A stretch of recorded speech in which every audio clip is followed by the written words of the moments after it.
Seorang pria berpakaian compang-camping tiba-tiba masuk ke dalam lobi hotel, membuat geger seluruh staf dan tamu. Diduga sebagai pengemis, pria itu langsung mendapat perlakuan tidak menyenangkan dari karyawan. Ia dihina, diremehkan, bahkan hampir diusir paksa. Namun siapa sangka, dalam hitungan menit, situasi berubah total. Pria yang dianggap sebagai gembel itu ternyata bukan orang sembarangan. Identitas aslinya membuat seluruh staf hotel terdiam, dan beberapa bahkan menangis karena menyesal. Apa yang sebenarnya terjadi? Dan siapa sosok misterius ini sebenarnya? Simak kisah selengkapnya hanya di channel ini. Hari itu mendung menggantung di langit kota Jakarta. Udara lembab menyelimuti aspal yang mulai menghitam oleh bekas hujan semalam. Di antara deru mobil-mobil mewah yang lalu lalang, tampak seorang pemuda berjalan sendirian menyusuri trotoar.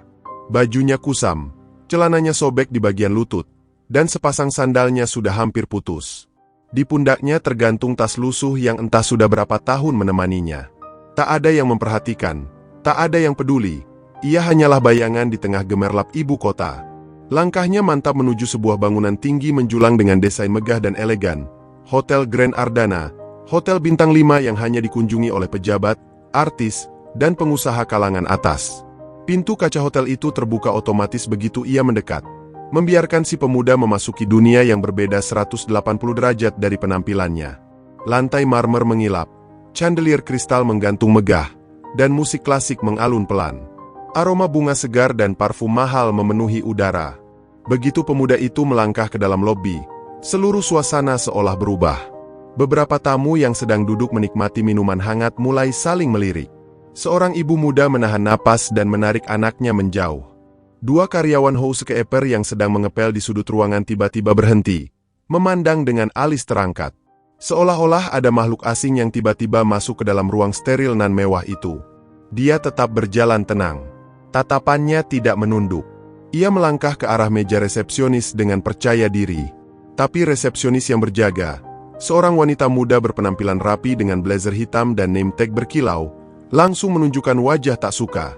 Tanpa menunggu sapaan, dia berkata datar, "Maaf, tamu seperti Anda butuh bantuan apa ya? Anda tersesat, Pak?" Nada suaranya halus, tapi penuh penghinaan. Si pemuda hanya tersenyum. Ia membuka mulut dan berkata dengan tenang, "Saya ingin memesan kamar. 2 malam." Seketika ekspresi resepsionis itu berubah. Alisnya naik tinggi, lalu ia tertawa kecil, mencoba menyembunyikan ejekan yang tak bisa ditahan. Ia menoleh ke rekannya dan berbisik, cukup keras untuk didengar. Yang benar saja, dia pikir ini hotel kelas melati. Beberapa karyawan lain yang melihat kejadian itu mulai mendekat, berpura-pura mengecek sistem komputer di meja, padahal mereka hanya ingin melihat lebih dekat gembel yang berani-beraninya ingin menginap di hotel elit. Seorang pria dari divisi bellboy tertawa sambil menutup mulutnya dengan sarung tangan putih, lalu berkata pelan, "Mungkin dia pikir hotel ini tempat penampungan gratis." Si pemuda masih tetap berdiri di tempat. Wajahnya tidak berubah. Sorot matanya tajam namun tetap tenang, seolah sudah tahu semua ini akan terjadi. Ia melihat satu persatu wajah orang yang menatapnya seperti sampah. Tapi tidak sepatah kata pun keluar untuk membalas. Di tengah kemewahan yang mencibirnya, ia seperti gunung sunyi yang kokoh diterpa badai. Seorang satpam mulai mendekat dengan langkah cepat. Tangannya sudah siaga di pinggang, bersiap menggiring keluar tamu tak diinginkan ini. "Maaf Pak, kami tidak melayani tamu tak dikenal yang tidak jelas tujuannya. Mohon keluar secara baik-baik sebelum kami bertindak." Namun sebelum pemuda itu menjawab, seorang petugas housekeeping yang lewat tanpa sengaja menyenggol tas lusuhnya. Dari dalam, jatuh selembar kain berwarna merah tua. Cepat-cepat ia memungutnya dan memasukkannya kembali. Tidak banyak yang sadar, tapi ada satu orang, staf senior, yang sempat melirik kain itu. Wajahnya berubah sejenak, tapi ia tidak berkata apa-apa. Mungkin hanya ilusi, atau mungkin sesuatu yang besar baru saja terungkap. Dan di saat suasana semakin panas, pintu lift terbuka. Dari sana, seorang pria berpakaian rapi dengan jas abu gelap keluar sambil memegang map dan tablet. Tatapannya tajam, gerak-geriknya tegas. Ia adalah manajer utama Hotel Grand Ardana. Ia melihat kerumunan di lobi dan menghampiri dengan dahi mengernyit, tanpa tahu bahwa dalam beberapa menit ke depan, hidup seluruh staf di hotel ini akan berubah selamanya. Manajer Hotel Grand Ardana, Pak Rino, menghampiri kerumunan dengan langkah mantap. Begitu sampai di tengah-tengah lobi, dia melihat seorang pemuda berpakaian lusuh dikelilingi staf hotel dan petugas keamanan. Wajahnya tampak heran, tetapi tetap profesional. "Ada apa ini?" tanyanya dengan suara datar namun tegas. Resepsionis langsung menjawab cepat. "Maaf, Pak. Orang ini masuk tiba-tiba. Mengaku mau pesan kamar, tapi, yah, Bapak bisa lihat sendiri kan?" Dia melirik si pemuda dengan jijik yang tak ditutupi. Pak Rino memandang si pemuda sejenak. Dalam pikirannya, ada sesuatu yang mengganggu. Sorot mata anak muda ini tidak biasa. Terlalu tenang, terlalu yakin. Tapi ia belum berani menyimpulkan apa-apa. Ia kemudian bertanya langsung, "Mas, apa benar Anda ingin memesan kamar di sini?" Pemuda itu mengangguk perlahan, lalu menjawab tenang, "Benar, Pak. Saya ingin menginap 2 malam." Jawabannya membuat beberapa staf kembali tertawa kecil. Salah satu bellboy berkata lirih, "Nginep 2 malam? Bisa bayar pakai apa? Botol bekas." Tawa mereka meledak, tapi cepat diredam karena ada manajer di sana. Meski begitu, ejekan di wajah mereka tetap jelas terlihat. Pak Rino mulai merasa ada yang tidak beres, bukan pada si pemuda, tapi pada perilaku stafnya. Ia melirik petugas keamanan yang berdiri terlalu dekat ke arah tamu itu, seperti siap mengusir. Ia mengangkat tangan, memberi isyarat untuk mundur. "Semua tenang. Saya akan urus ini," katanya pelan. Namun saat ia menoleh kembali ke pemuda itu, ia melihat ada luka kecil di lutut anak itu, bekas lecet yang seolah baru saja terjadi. Di ujung tas lusuhnya, kain merah yang tadi sempat jatuh terlihat kembali sedikit menyembul.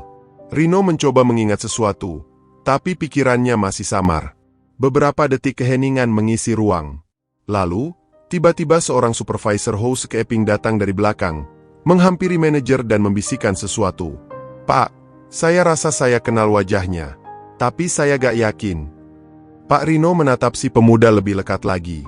Wajah itu, dia merasa pernah melihatnya, tapi tidak seperti ini.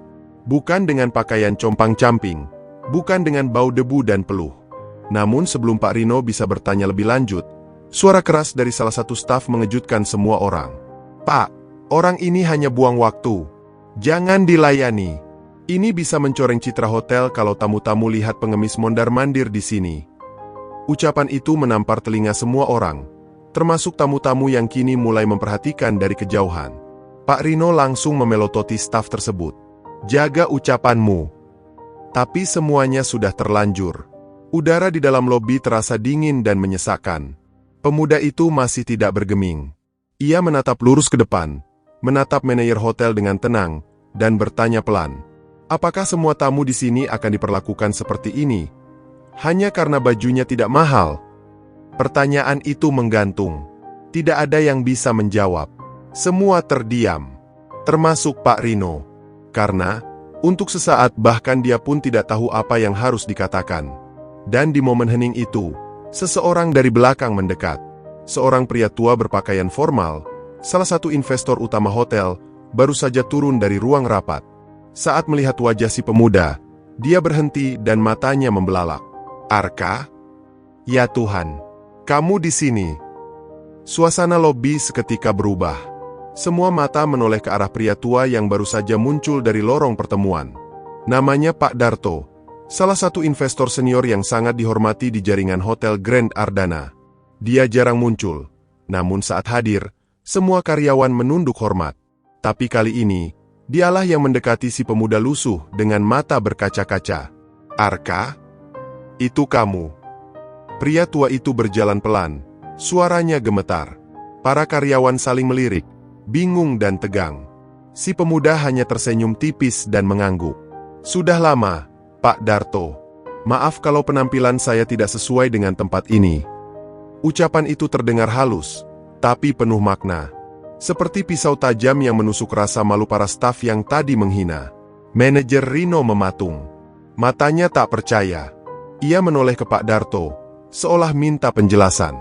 "Pak, maaf, siapa dia sebenarnya?" Pak Darto menatapnya sebentar, lalu menjawab dengan suara berat. "Beliau adalah Arka Pranajaya, putra dari pemilik utama jaringan hotel ini, pemegang saham terbesar. Kamu tidak tahu. Ucapan itu meledak seperti petir di siang bolong. Semua orang membeku. Beberapa staf refleks mundur satu langkah. Resepsionis yang tadi mengejek langsung pucat pasi. Satpam yang hampir menyeret keluar pemuda itu gemetar sambil menunduk dalam. Tak ada satupun yang berani menatap wajah Arka lagi. Manajer Rino merasakan lututnya lemas. Ia menatap Arka dengan tatapan campur aduk, antara malu, syok, dan takut. Tuan Arka, saya tidak tahu.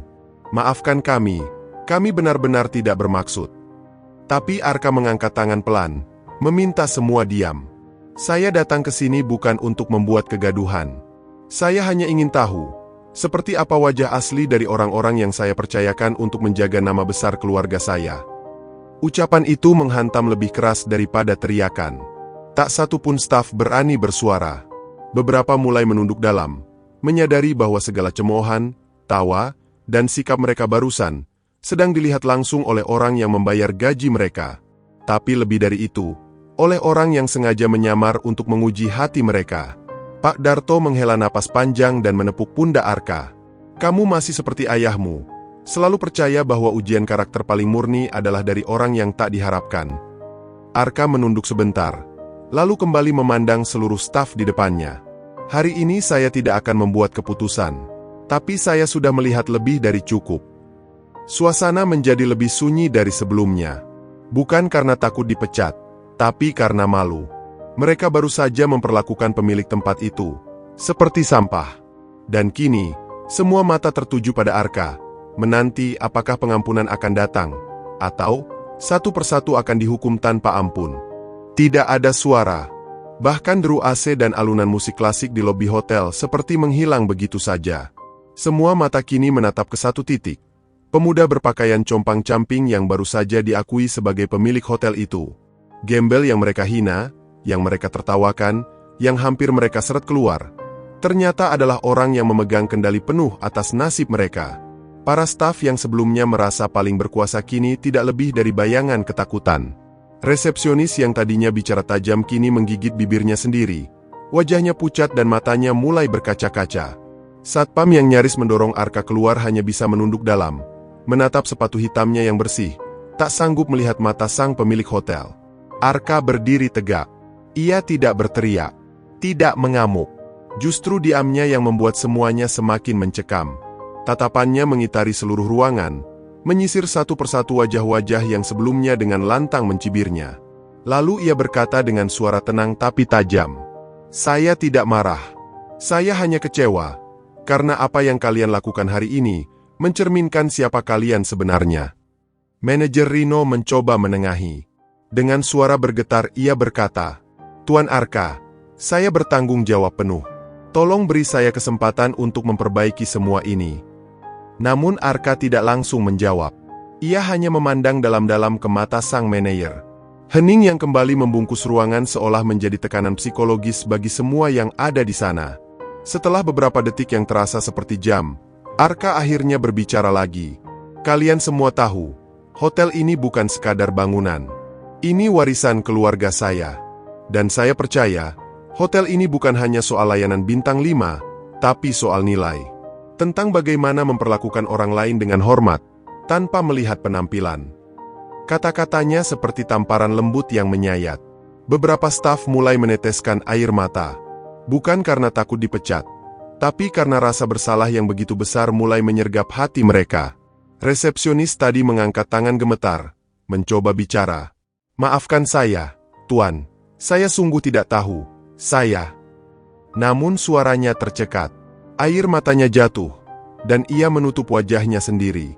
Arka hanya menatap, lalu berkata pelan, "Kalau saya bukan pemilik hotel ini, apa permintaan maaf itu akan keluar juga?" Semua orang terdiam, karena mereka tahu, jawabannya pahit. Mungkin tidak. Dan itulah kenyataannya. Arka tidak menuntut jawaban. Ia hanya ingin mereka menyadari sesuatu yang lebih penting daripada jabatan atau pekerjaan, yaitu nurani. Akhirnya, Arka melangkah mundur satu langkah dan berkata tegas, "Saya tidak akan mengambil keputusan hari ini, tapi saya akan memberi kalian satu kesempatan terakhir. Bukan karena kalian pantas mendapatkannya, tapi karena saya ingin memberi kalian waktu untuk berubah dan menunjukkan bahwa kalian masih punya hati. Pak Darto yang berdiri di sampingnya mengangguk pelan. Para staf hanya bisa menunduk, terdiam dalam rasa malu dan penyesalan. Hari itu, bukan hanya pelajaran yang mereka dapat, tapi cambukan besar yang mengubah cara pandang mereka terhadap manusia, dan pekerjaan yang selama ini mereka anggap hanya soal melayani orang kaya. Pagi hari berikutnya, suasana Hotel Grand Ardana jauh lebih sunyi dari biasanya. Tidak ada canda di antara staf, tidak ada bisik-bisik di pojok pantry. Semuanya bekerja dalam diam, seperti berjalan di atas bara. Mereka tahu, pemuda lusuh kemarin yang ternyata adalah pemilik hotel, Arka Pranajaya, masih berada di kamar suite lantai atas. Tidak ada yang tahu apa yang akan terjadi, tapi semua berharap masih ada ampunan. Di ruang meeting staff, Arka berdiri di depan seluruh karyawan. Wajah-wajah yang kemarin mencibirnya kini duduk dengan kepala menunduk, tak berani menatap matanya. Di tangannya, ia memegang berkas berisi laporan pelayanan hotel selama 3 bulan terakhir. Tapi hari itu, ia tidak membicarakan angka. Ia tidak membuka grafik. Ia bicara dari hati. Saya tumbuh besar bukan di balik meja kantor, ujar Arka membuka. Suaranya tenang namun tegas.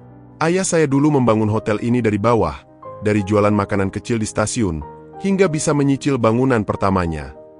Beberapa staf mulai mengangkat kepala, terkejut. Mereka tak menyangka kisah di balik hotel megah itu dimulai dari titik yang begitu rendah.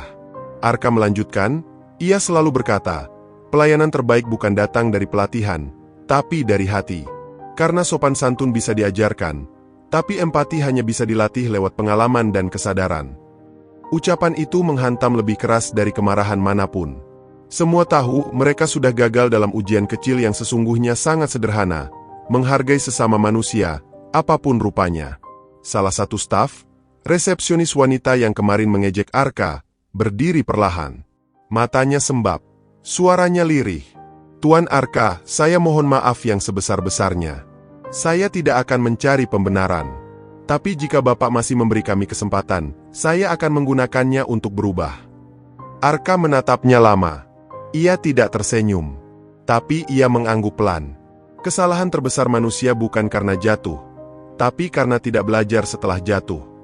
Kata-katanya seperti cahaya yang perlahan membuka pintu di hati mereka semua. Satu persatu staf mulai berdiri, bukan untuk membela diri, tapi untuk menyampaikan penyesalan yang tulus. Kemudian, Arka mengeluarkan sebuah catatan kecil dari sakunya. Saya sempat menulis nama-nama yang paling kasar pada saya kemarin, ujarnya. Wajah para staf langsung menegang. Tapi catatan ini tidak akan saya gunakan untuk menghukum, melainkan untuk mengingatkan, siapa yang perlu saya perhatikan lebih dalam beberapa bulan ke depan. Semua menarik napas lega. Arka tidak membalas dengan dendam, tapi dengan pengawasan. Dan itu lebih menegangkan dari sekadar pemecatan. Akhirnya, ia mengakhiri pertemuan dengan kata-kata yang membekas. Hotel ini akan tetap berdiri. Tapi saya ingin, mulai hari ini, kalian tidak hanya melayani tamu, tapi juga melayani nurani sendiri. Karena kalau kalian bisa menghargai orang tak dikenal, maka kalian sudah layak disebut manusia sesungguhnya. Para karyawan yang tadinya merasa hebat karena memakai seragam mewah hari itu belajar satu hal. Bukan seragam, bukan gedung tinggi, bukan lantai marmer yang membuat mereka besar. Tapi cara mereka memperlakukan orang lain. Itulah yang menentukan seberapa berharganya mereka di mata Tuhan, dan di mata hidup itu sendiri. Hari-hari setelah pertemuan itu terasa seperti lembaran baru di Hotel Grand Ardana. Tidak ada lagi wajah sinis di meja resepsionis. Tak ada tawa merendahkan di belakang tamu yang berpakaian sederhana. Semuanya berubah. Bukan karena takut kepada Arka Pranajaya, tapi karena mereka telah berkaca pada kesalahan mereka sendiri. Mereka tidak hanya diingatkan, mereka disadarkan. Arka tidak muncul setiap hari, tapi keberadaannya terasa di setiap sudut hotel. Ia menitipkan pesan melalui manajer agar setiap karyawan menulis jurnal pribadi tentang satu kebaikan yang mereka lakukan setiap hari kepada tamu, tanpa melihat siapa tamunya. Mulai dari bellboy, satpam, petugas kebersihan, hingga resepsionis, semuanya belajar untuk melihat manusia sebagai manusia, bukan status sosial. Suatu hari, seorang pria tua datang ke lobi dengan pakaian lusuh. Ia terlihat kebingungan, membawa sebuah tas plastik berisi dokumen. Dahulu, ia pasti sudah dihalau. Tapi kali ini, seorang resepsionis wanita berdiri dan menyambutnya dengan senyum tulus. Ia menuntun pria itu ke ruang tunggu dan menawarkan air hangat, tanpa tahu bahwa itu adalah teman lama ayah Arka, yang sedang melakukan uji karakter juga. Perubahan nyata tak hanya terlihat dari tindakan, tapi dari suasana. Tamu-tamu mulai memuji keramahan staf hotel. Ulasan online melonjak, bukan karena fasilitas mewah, tapi karena kehangatan yang mereka rasakan. Banyak yang menulis, "Hotel ini bukan hanya tempat istirahat, ini tempat hati kita dihargai." Arka sesekali datang ke hotel, bukan untuk menguji, tapi untuk menginspirasi. Ia berbagi kisah, turun langsung membantu staf, bahkan ikut membersihkan meja tamu. Ia ingin membuktikan bahwa kepemimpinan sejati adalah ketika seseorang mau berdiri sejajar, bukan di atas. Para staf kini tak lagi merasa malu pada masa lalu mereka, karena dari situlah mereka berubah. Mereka tidak dipecat, tapi mereka dibentuk. Arka memberi mereka pelajaran yang lebih dari sekadar hukuman. Ia memberi mereka kesempatan untuk bertumbuh sebagai manusia yang lebih baik. Dalam satu sesi pelatihan internal, Arka berkata, "Saya tidak ingin hotel ini jadi yang paling mewah. Saya ingin hotel ini jadi tempat di mana orang kecil tidak merasa kecil. Di mana setiap tamu merasa dihormati, bahkan sebelum mereka bicara siapa mereka." Kata-kata itu menggema di hati semua orang. Beberapa staf bahkan menangis, bukan karena sedih, tapi karena mereka sadar, dalam dunia yang semakin dingin, kebaikan adalah kemewahan sejati. Dan hari ini, mereka semua sedang belajar menjadi kaya, bukan di kantong, tapi di hati. Akhir kata, untuk kamu yang menonton sampai sini. Kalau kamu sampai ke bagian ini, artinya hatimu peka terhadap nilai-nilai kemanusiaan. Coba tulis di komentar, "Aku hadir, dan aku ingin jadi manusia yang lebih baik mulai hari ini." Atau tulis saja, "Saya belajar sesuatu dari kisah ini." Karena kami ingin tahu, siapa saja yang masih percaya bahwa kebaikan itu penting, sekecil apapun bentuknya. Jangan lupa like kalau kamu merasa cerita ini menyentuh. Tulis di komentar bagian mana yang paling membuat kamu merenung. Subscribe sekarang juga untuk dukung konten penuh makna seperti ini terus hadir di YouTube.